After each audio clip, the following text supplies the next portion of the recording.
Halo, selamat pagi anak-anak. Assalamualaikum warahmatullahi wabarakatuh. Hari ini kita akan membahas materi termodinamika, di mana termodinamika ini berasal dari dua kosakata yang berbeda, yaitu termos, artinya panas, dan dinamik atau gerak. Jadi di sini definisi dari termodinamika adalah ilmu yang membahas panas yang bergerak. Jadi kita mempelajari aliran panas. Contohnya pada AC, kulkas atau penghangat ruangan atau pendingin ruangan yang tadi kita sebut AC. Nah, di sini ada hukum-hukum dalam termodinamika. Yang pertama, hukum nol termodinamika. Jika ada dua sistem benda berada pada kesetimbangan termal dengan sistem ketiga, maka mereka berada pada kesetimbangan termal satu sama lain. Ibaratnya ada dua buah benda, kemudian ditempelkan dengan benda yang ketiga, maka mereka bertiga akan memiliki kesetimbangan suhu yang sama. Untuk hukum pertama termodinamika atau hukum utama termodinamika yang akan kita gunakan pada bab ini, yaitu energi tidak dapat diciptakan atau dimusnahkan, tetapi dapat diubah ke bentuk energi lainnya. Nah, di sini kita akan bahas berupa kalor, Q, yang dihasilkan merupakan hasil dari energi dalam dan usaha dari sistem itu sendiri, atau Q adalah W ditambah delta U. Kemudian ada hukum 2 termodinamika. Di sini membahas tentang kalor yang mengalir secara alami dari benda panas ke benda dingin, maka kalor tidak mengalir secara spontan tanpa adanya usaha. Oke, bahasan yang kedua adalah tentang usaha gas. Jadi tidak hanya sistem gerak saja yang bisa melakukan usaha, tetapi gas pun juga bisa melakukan usaha.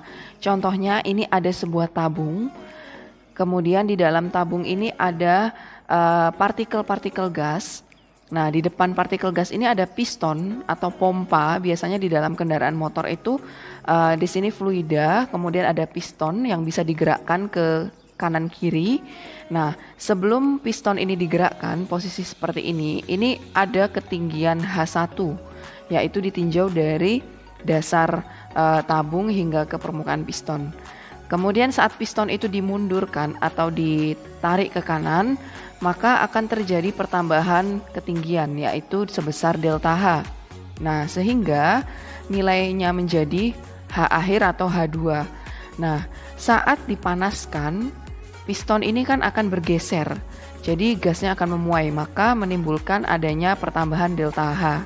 Sehingga panjang akhir atau ketinggian akhir dari piston ini sebesar H2 ketika piston ini mulai dipanaskan. Nah, usaha saat piston ini bergeser, kita tuliskan W sama dengan perkalian antara F dikali S.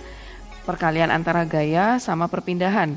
Gaya di sini diakibatkan oleh adanya tekanan tekanan dikali luasan permukaan piston. Jadi F sama dengan P dikali A. Sedangkan perpindahannya itu sebesar delta H. Maka luas dikali ketinggian akan menghasilkan volume. Sehingga P delta V itu adalah usaha pada gas atau perkalian antara tekanan dikali perubahan volume akhir dikurangin volume awal. Berikutnya kita bahas proses-proses termodinamika. Minggu lalu kita sudah mempelajari apa saja dari sifat-sifat teori kinetik gas, mulai dari isobarik. Nah, isobarik untuk di dalam gas ideal, tekanan tetap artinya maka persamaan gas idealnya adalah V1 per T1 sama dengan V2 per T2. Nah, di dalam proses termodinamika, untuk proses isobar, tekanan tetap, ada dua kejadian. Yang pertama saat gasnya memuai dan yang kedua saat gasnya menyusut. Nah, kita lihat dari grafik hubungan antara P dan V. Kalau isobar itu kan tekanannya tetap. Nah, berarti grafiknya horizontal terhadap sumbu P. Maka karena tekanannya tetap, di sini dia mengalami perubahan volume dari V1 menjadi V2. Kalau kita lihat grafik koordinat seperti ini, jelas nilai V2 pasti lebih besar dari V1. Artinya volume akhir memuai. Nah, lebih besar dari volume awal. Maka kalau kita ingin mencari usaha, kita tadi ingat P sama dengan W sama dengan P delta V, maka hasil usahanya akan bernilai positif. Ibaratnya kalau V2-nya misalkan volumenya 5, V1-nya 1, maka 5 dikurangin 1, 4. Jadi hasil dari W-nya adalah positif. Nah, ini peristiwa gas yang memuai, yang artinya sistem melakukan usaha. Nah, kalau misalkan gasnya menyusut, kita balik arah panahnya dari V awal menuju V akhir, maka V2-nya nyata di sini lebih besar dari V1. Nah, tetapi di sini nilainya akan menghasilkan negatif. Nah, di sini kalau misalkan V1-nya itu nilainya, ini terbalik ya. V2-nya lebih kecil dari V1. Jadi, untuk menentukan nilai usahanya, maka akan menghasilkan usaha yang bernilai negatif. Karena misalkan di sini berangkatnya dari 5 ke 2, maka 2 dikurangi 5 adalah minus 3. Jadi nilai usaha negatif. Usaha negatif itu artinya adalah sistemnya dikenai usaha oleh lingkungan. Seperti itu. Ini nilai V2-nya lebih kecil dari V1, maka V akhir dikurangin V awal akan menghasilkan nilai yang negatif. Nah, untuk menentukan usaha juga bisa dilihat dari luasan area di bawah grafik PV. Jadi untuk menghitung luas daerah di bawah grafik ini itu menghasilkan nilai usaha juga. Kemudian nilai kalor Q sesuai dengan hukum utama termodinamika tadi bahwa Q sama dengan W plus delta U. Dan mereka punya nilai semuanya masing-masing, nilai W-nya ada, nilai delta U-nya juga ada. Oke, catatan untuk kalor yang positif, maka artinya sistem menyerap kalor. Kalau kalornya negatif, artinya sistem melepas kalor atau melepas panas. Yang kedua adalah proses isokorik. Isokorik ini adalah volume tetap. Nah, isokorik karena volume tetap, maka persamaan gas idealnya adalah P1 per T1 sama dengan P2 per T2. Untuk di dalam grafik PV, maka karena isokorik berarti volumenya yang dijaga konstan. Maka V-nya yang konstan tidak akan bergeser. Jadi di sini yang berubah adalah tekanan P1 dan P2-nya. Nah, kalau kita lihat di sini perubahan volume tetap. Nah, maka kita bisa lihat nilai dari delta V-nya pasti bernilai 0 karena volume akhir dan awalnya selalu sama. Nah, maka nilai usahanya W dikalikan antara P delta V-nya menghasilkan 0 karena nilai delta V-nya ini perubahannya nilainya konstan, jadi menghasilkan 0. Maka nilai berdasarkan hukum utama termodinamika tadi, Q sama dengan W plus delta U, nilai W-nya 0, delta U-nya ada nilainya yaitu 3/2 nRT atau NKT, maka nilai kalornya diubah seluruhnya menjadi energi dalam. Jadi nilai W-nya bernilai 0. Yang ketiga adalah isotermal. Di dalam isotermal, ini suhunya dijaga tetap. Berarti suhu awal sama dengan suhu akhir. Dan persamaan gas idealnya adalah P1V1 sama dengan P2V2. Karena suhunya tetap, maka di dalam hukum pertama termodinamika, Q sama dengan W plus delta U, nilai delta U-nya akan bernilai 0 karena delta U itu ada perubahan suhu di sini, 3/2 nR delta T. Delta T-nya konstan maka dia bernilai 0. Sehingga kalor seluruhnya akan diubah menjadi usaha saja, tidak digunakan untuk perubahan energi dalam. Maka Q sama dengan W. Dan nilai W di dalam isotermal kita punya rumusan nRT ln V2 per V1. Kalau grafik PV, karena di sini grafiknya landai, maka dia akan seperti ini kalau hubungan antara termodinamika yang isotermal. Jadi dia eksponensial. Oke, yang keempat adalah peristiwa adiabatik. Adiabatik ini adalah salah satu peristiwa di mana tidak ada kalor yang masuk atau keluar. Maka nilai Q, hukum pertama termodinamika tadi, Q sama dengan W plus delta U. Karena tidak ada kalor, berarti Q-nya 0. Maka W sama dengan negatif dari delta U. Dalam peristiwa adiabatik ini, usaha sama dengan negatif dari perubahan energi dalam, di mana nilai W tadi adalah negatif 3/2 NR delta T atau min 3/2 NR dalam kurung T2 dikurangin T1. Nah, di dalam persamaan keadaan adiabatik ada persamaan khususnya di sini, yaitu kita punya perumusan P1 V1 pangkat gamma sama dengan P2 V2 pangkat gamma atau T1 V1 gamma min 1 pangkatnya sama dengan T2 V2 pangkat gamma min 1. Gamma itu adalah ketetapan Laplace, yaitu Cp/Cv. C itu kapasitas kalor pada, kalau P itu berarti pada tekanan tetap, kalau CV pada volume tetap. Ingat kalor itu kan Q sama dengan C delta T itu kalau kapasitas kalor yang C besar. Maka kalau kita jabarkan nilai C itu adalah Q per delta T. Berarti kalau dia kasusnya adalah kapasitas kalor pada tekanan tetap, maka CP sama dengan QP per delta T. Kalau volume tetap, CV sama dengan QV per delta T. Nah, untuk grafik adiabatik hubungan PV mirip kayak isotermal, tapi dia grafiknya lebih curam. Nah, grafik adiabatik yang merah, isotermal yang biru. Ketika 4 siklus tadi disatukan, ada isobar. Isobar tadi tekanannya tetap. Tekanan tetap berarti ke kanan. Kemudian isotermal, landai, isokorik volumenya konstan, dan adiabatik kembali lagi volumenya lebih curam. Grafiknya lebih curam. Oke, berikutnya adalah siklus Carnot.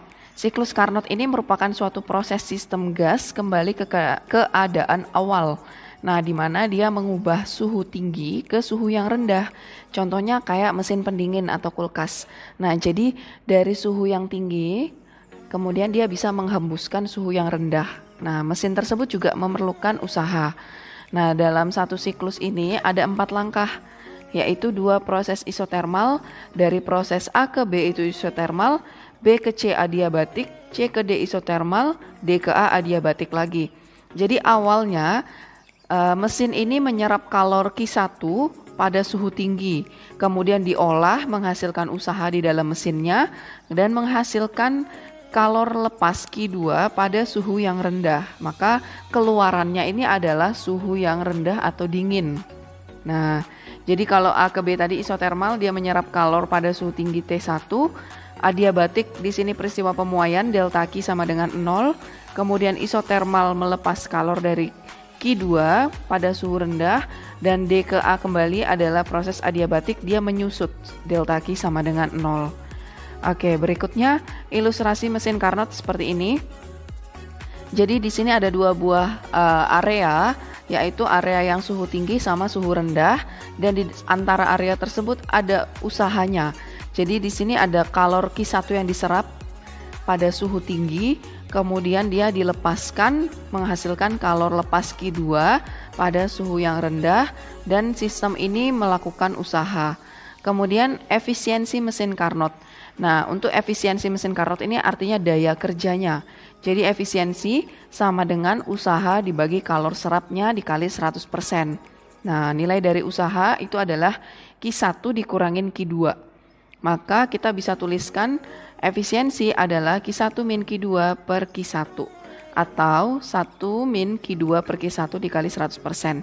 Nah, kalor itu sebanding dengan suhu, jadi kita bisa mengganti Q itu sebagai T. T1 min T2 per T1 sama dengan 1 min T2 per T1 dikali 100%. Dan di dalam mesin Carnot ini sesuai dengan teori dari Kevin Planck bahwa tidak mungkin membuat suatu mesin yang menerima kalor dari sebuah reservoir. Reservoir itu area penerimaan, kemudian mengubah seluruhnya menjadi usaha. Jadi nggak mungkin kita bikin suatu mesin itu dengan menerima kalor dari sebuah reservoir kemudian mengubah seluruh kalornya menjadi usaha. Pasti ada kalor yang dibuang, yaitu berupa Q2. Nah, yang tadinya menurut teori itu bahwa kalor yang diserap Q1 itu seluruhnya akan dilakukan menghasilkan usaha, ternyata ada kalor yang dilepas, yaitu berupa Q2. Kemudian di dalam mesin, salah satu contoh lainnya adalah mesin pendingin. Nah, kalau kebalikannya dari mesin Carnot itu adalah mesin pendingin ini. Nah, ibaratnya kalian bayangkan AC yang keluarannya itu mesin kipas yang ada di luar ruangan itu kan panas ya. Nah, jadi dia mengubah dari suhu rendah, kita di dalam ruangan AC ini suhunya rendah, maka dia menghasilkan suhu kalor yang tinggi. Jadi kalau AC itu kan ada kipas yang dipasang di luar ruangan. Nah, itu kipasnya menghasilkan suhu yang tinggi. Itulah salah satu contoh dari mesin pendingin. Nah, awalnya prosesnya kebalikan dari peristiwa Carnot tadi. Di sini awalnya dari suhu rendah, dia menyerap kalor dari suhu rendah, kemudian dia memerlukan usaha dari lingkungan sebesar W, maka dia menghasilkan Q1 pada suhu tinggi atau sebagai kalor lepas. Dan di sini nilai T1 lebih besar dari T2. Di sini berperan teori Clausius. Jadi nggak mungkin membuat sebuah mesin yang hanya menyerap kalor dari reservoir suhu rendah dan memindahkan kalor ke reservoir suhu tinggi tanpa memerlukan usaha dari luar. Jadi kita perlu memerlukan usaha dari luar dari mesin itu untuk melepaskan kalor Q1. Nah, untuk efisiensinya yaitu W dibagi dengan Q2 atau W per T2. Boleh dikali 100%. Atau kalau W tadi adalah Q1 min Q2 per Q2, maka T1 juga sama dikurangin T2 per T2 dikali 100%. Kalau Q1 min Q2 per Q2, dia menghasilkan Q1 per Q2 dikurang 1. Kalau kita pakai suhu T1 min T2 per T2, maka persamaannya menjadi T1 per T2 dikurang 1 dikali 100%. Khusus di dalam mesin pendingin ada yang disebut sebagai koefisien performansi. Kita menghitung kinerja dari mesin pendingin, di mana Kp sama dengan Q2 per W. Kalau W tadi Q1 min Q2, maka nilai Kp adalah Q2 per Q1 min Q2, atau kita kalau pakai suhu, berarti T2 per T1 min T2. Oke. Selesai sudah pembahasan mengenai termodinamika. Setelah ini bisa kalian catat, kemudian mulai mencoba latihan soalnya.